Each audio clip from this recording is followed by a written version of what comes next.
بسم اللہ الرحمن الرحیم۔ محترم سامعین، السلام علیکم ورحمۃ اللہ وبرکاتہ۔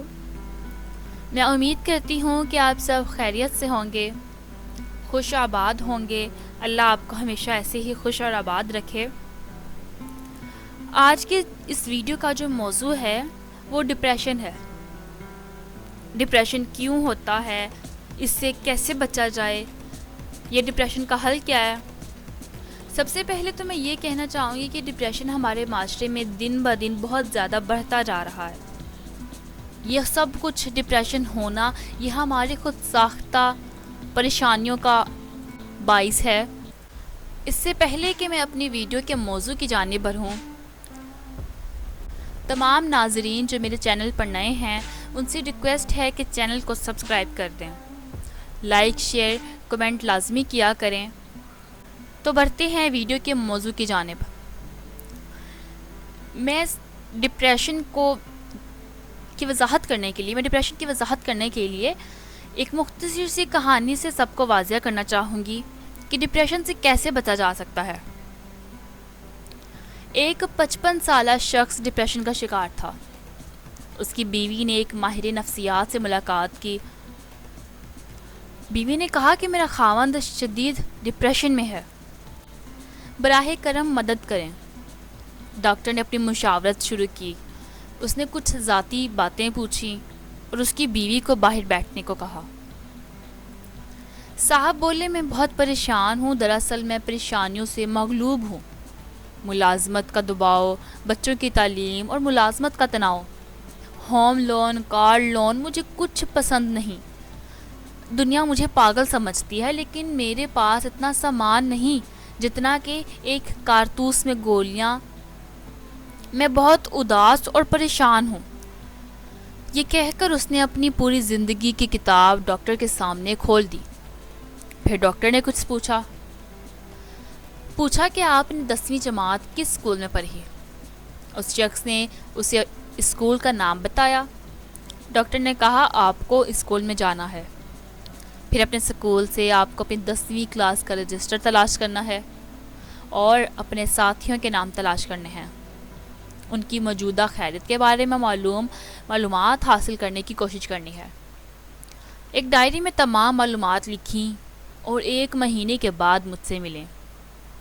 وہ شخص اپنے اسکول گیا، رجسٹر ڈھونڈنے میں کامیاب رہا اور اسے کاپی کروایا۔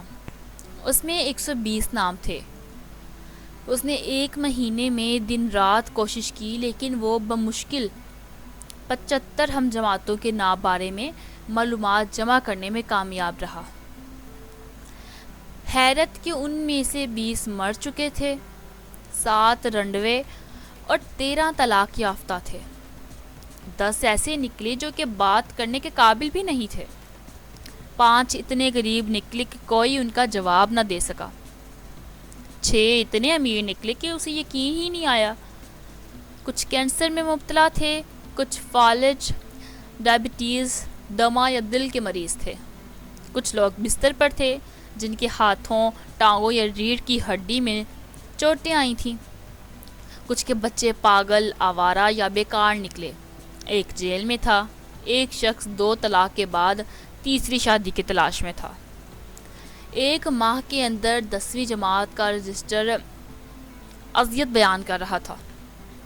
ڈاکٹر نے پوچھا، اب بتاؤ تمہارا ڈپریشن کیسا ہے؟ وہ شخص سمجھ گیا کہ اسے کوئی موذی بیماری نہیں، وہ بھوکا نہیں، اس کا دماغ درست ہے، اسے عدالت، پولیس، وکلا کا کوئی مسئلہ نہیں۔ اس کی بیوی اور بچے بہت اچھے اور صحت مند ہیں، وہ خود بھی صحت مند ہے۔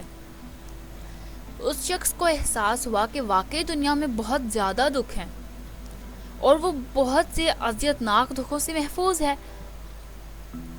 تو میں آپ سب سے یہی کہنا چاہوں گی کہ دوسروں کی پلیٹوں میں جھانکنے کی عادت چھوڑ دیں، اپنی پلیٹ کا کھانا پیار سے لیں، دوسروں کے ساتھ اپنا موازنہ بند کر دیں۔ دوسروں کی زندگیوں کے ساتھ اپنا موازنہ کرنا اپنی زندگی کے اندر موجود سکون کو تباہ کر دیتا ہے۔ جیسا کہ میں نے پہلے بھی کہا کہ یہ ہماری خود ساختہ مشکلات ہیں جنہیں ہم اپنے ذہن پر حاوی کر لیتے ہیں۔ ان چھوٹی چھوٹی مشکلات سے گھبرا کر ہمیں اپنی زندگی کا سکون برباد نہیں کرنا چاہیے۔ اور دوسری بات یہ کہ ہمیں اللہ پر توکل ہونا چاہیے کہ بے شک جس نے اگر مشکل دی ہے تو اس نے یہ وعدہ بھی کیا ہے کہ ہر مشکل کے بعد راحت ہے۔ اس لیے بہتر ہے کہ ڈٹ کر ان مشکلات کا سامنا کریں اور اپنی فیملی کے ساتھ خوش رہیں، کیونکہ آپ کی فیملی آپ کو بہت پیار کرتی ہے، وہ آپ کو تکلیف میں نہیں دیکھ سکتی۔ تو میری آپ سب سے یہی گزارش ہے کہ ڈپریشن سے نکلیں اور اپنی زندگی کا موازنہ کبھی بھی کسی دوسرے کی زندگی سے نہ کریں۔ اللہ آپ سب کو ہمیشہ خوش رکھے اور مشکلات سے بچائے۔ میری گزارش ہے کہ اس ویڈیو کو زیادہ سے زیادہ آگے شیئر کریں، کیونکہ آج کے اس معاشرے میں ڈپریشن بہت بڑھتا جا رہا ہے۔ اور ویڈیو کا یہ موضوع آپ کو کیسا لگا کمنٹ کر کے لازمی بتائیں، اور اچھی ویڈیوز کا نوٹیفیکیشن حاصل کرنے کے لیے چینل کو سبسکرائب کر دیں۔ اپنی دعا میں یاد رکھیں۔